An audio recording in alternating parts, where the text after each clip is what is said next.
The taste drifted by, and the cold silence that once defined their relationship began to soften, almost impressibility. Wayne and Jungkook remained locked in their respective worlds.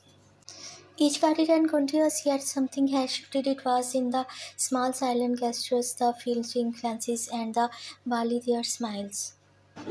Wine had been trying to settle into her life in the mansion, though the air between them was still thick with unresolved tension. She found herself adjusting little by little to the routines and rhythms of her new home.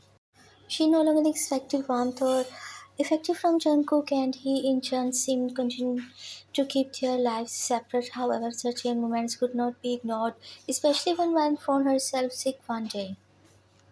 Wine woke up one morning feeling excited, his head pounding and her throat sketchy. She tried to shake it off, determined not to let a little illness bother her.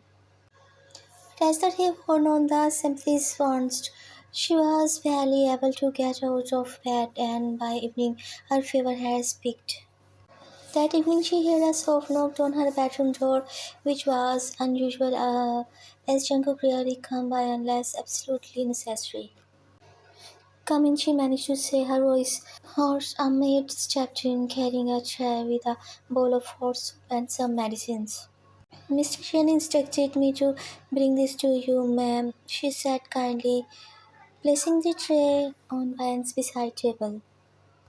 Vian was wondering in surprise. Jungkook, she had not accepted him to even notice her absence, let alone send help for a moment. She stared at the soup, wondering if she should feel grateful or insulted, but as her fever burned her graduate notch, and she quite took the bowl, feeling a small warm shift in her heart. Days passed by and found herself noticing little things about Jungkook despite his stormy demeanor. He was meticulous, almost obsessively organized. She had once seen him adjusting a painting on the wall that was barely crooked, and it amused her how even the smallest imperfections seemed to bother him. One evening, as she struggled with a loose faucet in the guest bathroom, she muttered in frustration, "Of course, why would it work? It's probably as cold-hearted as its owner." Just then she heard footsteps behind her. She turned to see Jungkook, his expression unreadable as he took in this scene. "Is there a problem?" he asked, his tone neutral and crossed her arms. "I can handle it, thanks." Without a word, Jungkook stepped forward, reaching for a tool from the cabinet and with a few quick adjustments, tightening the faucet. He straightened up, meeting her gaze for s- a split second before turning away. "There should work fine now," he said almost too casually. When watched him go, biting her lips to keep herself from smiling. He might be distant, but even he had his moments. Their instruction grew more frequent, with each one adding a faint crack to the icy battery that separated them. Why noticed Jungkook watching her sometimes, though he would quickly look away whenever she catch him, and when she offered a small smile, he would look almost uncertain. One evening, as they shared an unusual quiet dinner, she decided to break the silence, so she began trying to keep her tone casual. "How's been?" Jungkook looked up slightly surprised, busy same as usual.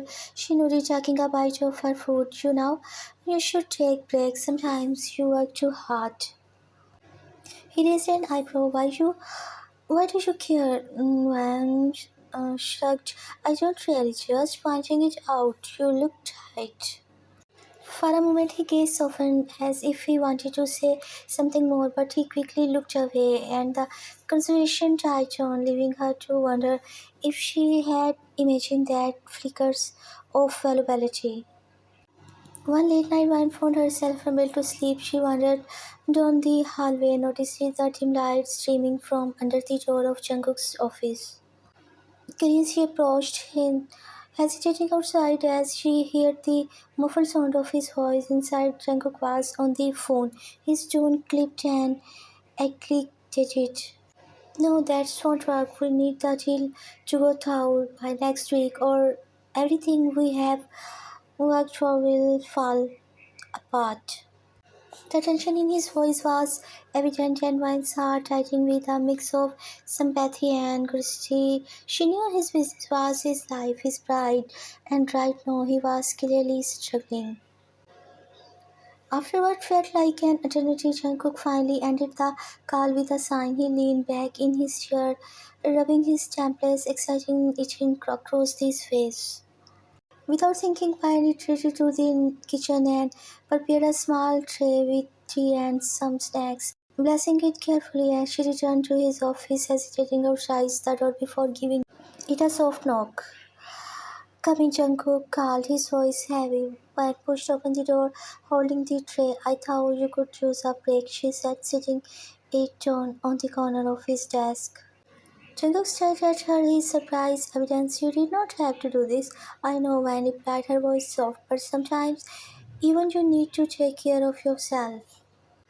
He glanced onto the tray, a faint trace of something unreadable passing through his eyes. "Thank you," she shrugged, trying to brush it off as no big deal. "Don't mention it, it's just he." But as she turned to leave, she could feel his gaze lingering, as if he were seeing her in a new light. From that day on, their exchanges took on a new, continuous form. They still maintained a respectful distance, neither to daring to address the subtle shift in their dynamic. Yet there were moments when they would meet in the hallway, exchanging small notes or polite greetings that did not feel as strained as before. Wen found herself noticing little things about Jungkook, things that softened her view of him. She realized he had a habit of running his hand through his hair when he was dressed, and that he seemed almost human in those fleeting moments of vulnerability. One evening they crossed paths in the kitchen, both reaching for a glass at the same time. "Oh, sorry," Van said, laughing quietly as their hands brushed. Jungkook pushed his gaze fixed on her. "You don't have to apologize," he murmured, his voice softer than she had ever heard. They stood there in silence, the air thick with unspoken words, until Ryan finally cleared her throat, stepping back. "Good night, Jungkook," she said, her voice barely a whisper.